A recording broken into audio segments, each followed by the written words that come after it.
بسم الله الرحمن الرحيم. السلام على ولي الله وحبيبه، السلام على خليل الله ونجيبه، السلام على صفي الله وابن صفيه، السلام على الحسين المظلوم الشهيد، السلام على أسير الكربات وقتيل العبرات. اللهم إني أشهد أنه وليك وابن وليك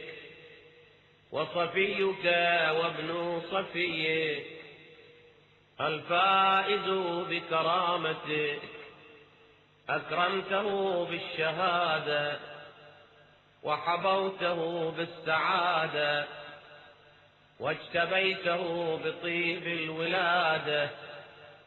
وجعلته سيدا من السادة وقائدا من القادة وذائدا من الذادة، وأعطيته مواريث الأنبياء وجعلته حجة على خلقك من الأوصياء، فأعدر في الدعاء ومنح النصح وبذل مهجته فيك ليستنقذ عبادك من الجهالة وحيرة الضلالة،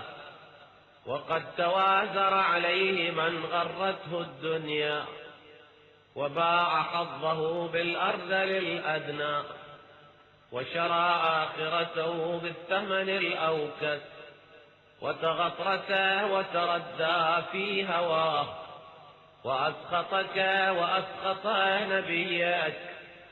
وأطاع من عبادك أهل الشقاق والنفاق وحملة الأوزار المستوجبين النار، فجاهدهم فيك صابرا محتسبا حتى سفك في طاعتك دمه واستبيح حريمه. اللهم فالعنهم لعنا وبيلا وعذبهم عذابا أليما. السلام عليك يا ابن رسول الله، السلام عليك يا ابن سيد الأوصياء، أشهد أنك أمين الله وابن أمينه، عشت سعيدا ومضيت حميدا ومت فقيدا مظلوما شهيدا، وأشهد أن الله منجز ما وعدك ومهلك من خذلك ومعذب من قتلك، وأشهد أنك وفيت بعهد الله وجاهدت في سبيله حتى أتاك اليقين، فلعن الله من قتلك ولعن الله من ظلمك ولعن الله أمة سمعت بذلك فرضيت به. اللهم إني أشهدك أني ولي لمن والاه وعدو لمن عاداه، بأبي أنت وأمي يا ابن رسول الله، أشهد أنك كنت نورا في الأصلاب الشامخة والأرحام المطهرة، لم تنجسك الجاهلية بأنجاسها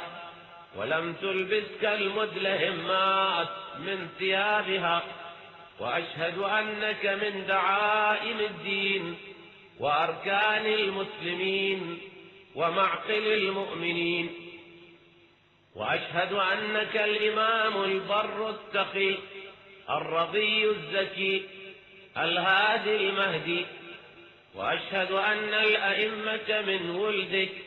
كلمة التقوى وأعلام الهدى والعروة الوثقى والحجة على أهل الدنيا، وأشهد أني بكم مؤمن وبإيابكم موقن بشرائع ديني وخواتيم عملي، وقلبي لقلبكم سلم وأمري لأمركم متبع، ونصرتي لكم معدة حتى يأذن الله لكم، فمعكم لا مع عدوكم. صلوات الله عليكم وعلى أرواحكم وأجسامكم وأجسادكم